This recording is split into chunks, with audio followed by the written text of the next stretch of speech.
Hello, young scholars. We are continuing our discussion of the Industrial Revolution. We are looking at changes in communication or improvements in communication. The two biggest inventions during this time was in 1830, Samuel Morse develops the telegraph, and 46 years later, Alexander Graham Bell develops the first telephone. He actually makes the first call on March 7th, 1876. So the anniversary of that is just passed. In class, we will take a look at Samuel Morse's telegraph and the inspiration behind it. It's a great story, a really compelling piece of American history that kind of humanizes one of the inventors of the industrial age. Alexander Graham Bell built off of Samuel Morse's telegraph to develop a device where people could speak one-on-one rather than over a wire or dots and dashes.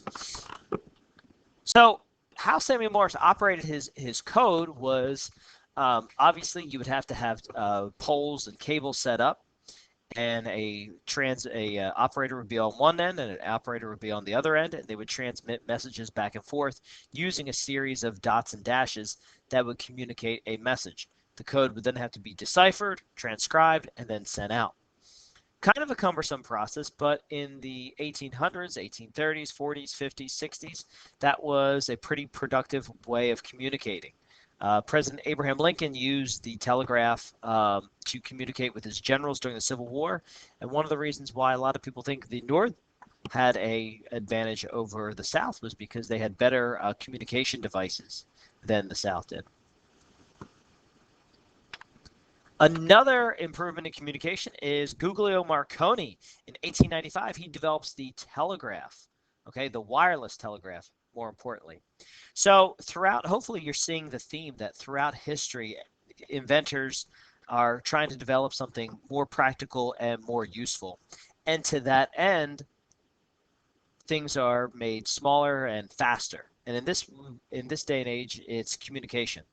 You know, voicemail may be obsolete simply because people aren't using it. Because if you need to get a hold of someone, very simply, you send them a text message. It's direct and it's immediate.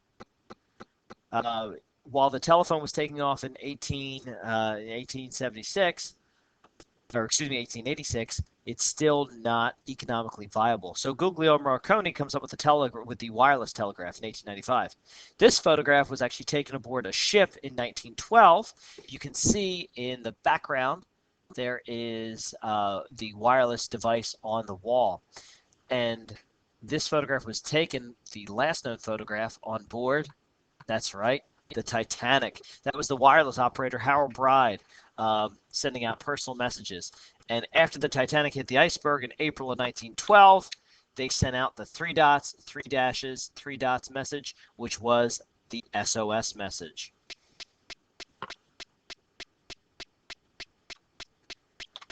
Other improvements in communication technology, you can just put this in your notes, was Michael Faraday develops the dynamo in 1831, giving people a little bit more power. This is going to be a precursor to power and electricity. And additionally, you have Thomas Edison from New Jersey in 1879 developing the light bulb. And the story of the first light bulb is a great one.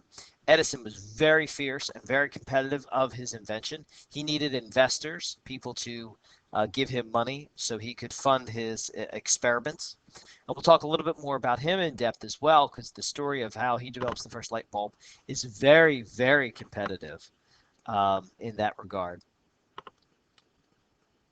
If you feel that we went too quickly, please just watch this video again. It's a quick little clip on improvements in communication.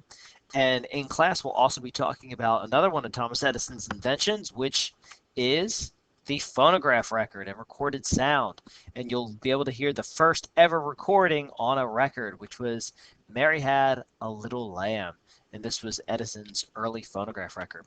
So we'll talk a little bit more of that in class later this week. All right, watch the video again. Make sure you have the notes for improvements in communication.